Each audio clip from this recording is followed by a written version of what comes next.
الحمدللہ نحمدہ ونصلی علی رسولہ الکریم رب اشرح لی صدری ویسر لی امری واحلل عقدۃ من لسانی یفقہوا قولی۔ پچھلی آیتوں میں منافقین کے بارے میں بیان کیا گیا تھا جو وہ کہتے تھے لو کان لنا من الامر شیء ما قتلنا ہاہنا، یعنی اگر ہمارا کچھ اختیار ہوتا اور ہماری رائے مانی جاتی تو ہم یہاں قتل نہ ہوتے۔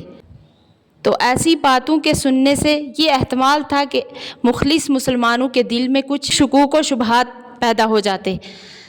اس لیے ان آیتوں میں مسلمانوں کو ایسی باتوں سے پرہیز کرنے کی اور موت و حیات کو صرف تقدیر کے تابع ہونے کی ہدایات دی گئی ہیں۔ اعوذ باللہ من الشیطان الرجیم، بسم اللہ الرحمن الرحیم۔ یا ایہا الذین آمنوا، اے ایمان والو، لا تکونوا کالذین کفروا، تم نہ ہو ان لوگوں کی طرح جو کافر ہیں۔ وقالوا، اور وہ کہتے ہیں لإخوانہم، اپنے بھائیوں کو، اذا ضربوا فی الارض، جب وہ سفر کو نکلتے ہیں، او کانوا غزا، یا وہ جہاد میں نکلتے ہیں، کہ لو کانوا عندنا، اگر آپ ہمارے پاس ہوتے تو ما ماتوا، آپ نہ مرتے، وما قتلوا، اور نہ مارے جاتے۔ تو یہ باتیں ان کے دل میں کیوں آتی ہیں؟ لیجعل اللہ ذلک حسرۃ فی قلوبہم، تاکہ اللہ ڈالے اس خیال سے افسوس ان کے دلوں میں، یعنی نتیجہ اس طرح کی باتوں کا حسرت کے سوا کچھ نہیں۔ واللہ یحیی ویمیت، اور اللہ ہی زندہ کرتا ہے اور مارتا ہے۔ واللہ بما تعملون بصیر، اور اللہ تمہارے سب کاموں کو دیکھتا ہے۔ یعنی اے مسلمانوں، اگر تم بھی ایسے خیالات میں مبتلا ہو جاؤ گے تو اللہ تعالیٰ سے کوئی بھی بات چھپی ہوئی نہیں ہے۔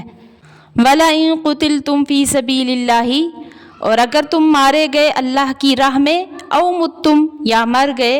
لَمَغْفِرَةٌ مِّنَ اللَّهِ، تو بخشش ہے اللہ کی، وَرَحْمَةٌ خَيْرٌ مِّمَّا يَجْمَعُونَ، اور مہربانی اس کی بہتر ہے اس چیز سے جو وہ جمع کرتے ہیں۔ یعنی اگر آپ اللہ کی راہ میں مارے جاؤ یا مر جاؤ تو یہ کوئی خسارہ نہیں، نفع ہی نفع ہے، کیونکہ ضرور اللہ تعالیٰ کے پاس کی مغفرت اور دنیا کی رحمت ان چیزوں سے بدرجہ بہتر ہے جن کو یہ لوگ جمع کر رہے ہیں اور اسی کے لالچ میں زندگی کو محبوب رکھتے ہیں۔ وَلَئِن مُتُّمْ أَوْ قُتِلْتُمْ، اور اگر تم مر گئے یا مارے گئے، لَإِلَى اللَّهِ تُحْشَرُونَ، تو البتہ اللہ ہی کے آگے اکٹھا ہوں گے تم سب۔ آگے فرمایا فَبِمَا رَحْمَةٍ مِّنَ اللَّهِ لِنْتَ لَهُمْ، بس کچھ اللہ ہی کی رحمت ہے جو تم نرم دل مل گیا ان کو۔ تو یہ اس وقت بیان فرمایا گیا جب غزوہ احد میں بعض مسلمانوں کی لغزش اور میدان چھوڑنے سے جو صدمہ اور غم رسول اللہ صلی اللہ علیہ وسلم کو پہنچا تھا، اگرچہ آن حضرت صلی اللہ علیہ وسلم نے ان کو اس پر کوئی ملامت نہیں کی اور کوئی معاملہ سختی کا بھی نہیں کیا، لیکن اللہ تعالیٰ کو اپنے رسول صلی اللہ علیہ وسلم کے ساتھیوں کی دل جوئی اور ان کے دلوں میں اس غلطی پر جو صدمہ اور اپنے قصور پر جو ان کو شرمندگی تھی، ان سب کو دھو دینا منظور ہوا۔ تو یہ آیت بیان فرمائی گئی اور آگے فرمایا وَلَوْ كُنْتَ فَظًّا غَلِيظَ الْقَلْبِ لَانفَضُّوا مِنْ حَوْلِكَ، اور اگر تو ہوتا تند خو، سخت دل، تو وہ منتشر ہو جاتے تیرے پاس سے، تو پھر ان کو یہ اتنے فیض اور برکات کہاں نصیب ہوتے۔ تو جب آپ صلی اللہ علیہ وسلم آپ نے نرمی والا برتاؤ کیا تو ان کو دل سے بھی معاف فرما دیجئے، جیسے فرمایا فَاعْفُ عَنْهُمْ، تو پس ان کو معاف کر، وَاسْتَغْفِرْ لَهُمْ، اور ان کے لیے بخشش مانگ، وَشَاوِرْهُمْ فِي الْأَمْرِ، اور ان سے مشورہ لے کام میں۔ یعنی مشورہ لینے سے یہ ہوگا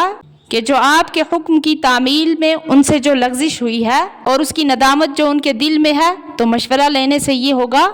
کہ ان کو تسلی آ جائے گی۔ فَإِذَا عَزَمْتَ فَتَوَكَّلْ عَلَى اللَّهِ، پھر جب ارادہ کر چکا تو اس کام کا تو پھر بھروسہ کر اللہ پر۔ یعنی مشورہ لینے کے بعد جب آپ کسی ایک جانب رائے پختہ کر لیں، خواہ وہ ان کے مشورہ کے موافق ہو یا مخالف، تو اللہ تعالیٰ پر اعتماد کر کے اس کام کو کر ڈال۔ ان اللہ یحب المتوکلین، کہ بے شک اللہ تعالیٰ کو محبت ہے توکل کرنے والوں سے۔ تو اس آیت کے پہلے جملے میں فرمایا گیا فَبِمَا رَحْمَةٍ مِّنَ اللَّهِ لِنْتَ لَهُمْ، وَلَوْ كُنْتَ فَظًّا غَلِيظَ الْقَلْبِ لَانفَضُّوا مِنْ حَوْلِكَ، کہ اگر آپ نرم دل نہ ہوتے اور آپ تند خو اور سخت مزاج ہوتے تو وہ آپ کے پاس نہ ٹھہر سکتے اور آپ سے کوئی چیز حاصل نہ کر سکتے۔ تو اس سے یہ فائدہ حاصل ہوا کہ اصلاح اور تبلیغ کے آداب اس سے معلوم ہو گئے کہ مخلوق کی اصلاح کے کام کا ارادہ کرے تو اس کے لیے ضروری ہے کہ یہ صفات اپنے اندر پیدا کرے، کیونکہ جب اللہ تعالیٰ کے محبوب رسول اللہ صلی اللہ علیہ وسلم کی سختی برداشت نہیں ہو سکتی تو پھر کس کی مجال ہے کہ وہ سختی اور برے اخلاق کے ذریعے اللہ تعالیٰ کی مخلوق کو اپنے گرد جمع کر سکے اور ان کی اصلاح کا فرض انجام دے سکے۔ تو اس آیت میں حق تعالیٰ نے ارشاد فرمایا کہ اگر آپ تند خو اور سخت مزاج ہوتے تو لوگ آپ صلی اللہ علیہ وسلم کے پاس سے منتشر ہو جاتے، اور اسی طریقے سے ان سے مشورہ لینے کا حکم بھی فرمایا گیا کہ وشاورہم فی الامر، کہ ان سے مشورہ لے کام میں۔ تو اب یہاں پہ یہ سوال پیدا ہوتا ہے کہ حضرت صلی اللہ علیہ وسلم اللہ تعالیٰ کے رسول اور صاحب وحی ہیں، آپ کو کسی سے مشورہ کی کیا ضرورت ہے؟ آپ صلی اللہ علیہ وسلم کو تو ہر چیز حق تعالیٰ کی طرف سے بذریعہ وحی معلوم ہو سکتی ہے۔ تو اس کا جواب یہ ہے کہ حضرت صلی اللہ علیہ وسلم کو عام امور میں تو براہ راست حق تعالیٰ کی طرف سے بذریعہ وحی ایک طریقہ کار متعین کر دیا جاتا ہے، مگر حکمت کے طور پر بعض کاموں کو حضرت صلی اللہ علیہ وسلم کی رائے پر چھوڑ دیا جاتا ہے، تو ایسے ہی امور میں مشورہ کی ضرورت ہوتی ہے۔ اور دوسرے یہ بھی ہو سکتا ہے کہ امت کی مصلحت اس میں تھی کہ آپ صلی اللہ علیہ وسلم کے ذریعے مشورہ کی سنت جاری کرائی جائے، اس لیے بہت سے امور ایسے چھوڑ دیے جن میں صراحتاً کوئی وحی نازل نہیں ہوئی، ان میں آپ صلی اللہ علیہ وسلم کو مشورہ لینے کی ہدایت فرمائی گئی، اور مشورہ کو آپ صلی اللہ علیہ وسلم نے رحمت سے تعبیر فرمایا۔ حضرت ابن عباس رضی اللہ عنہ سے روایت ہے کہ جب یہ آیت نازل ہوئی تو رسول اللہ صلی اللہ علیہ وسلم نے ارشاد فرمایا کہ اللہ اور اس کے رسول صلی اللہ علیہ وسلم کو اس مشورہ کی حاجت نہیں، لیکن اللہ تعالیٰ نے اس کو میری امت کے لیے ایک رحمت بنایا ہے۔ تو مشورہ کے احکام کے بعد یہ ہدایت دی گئی ہے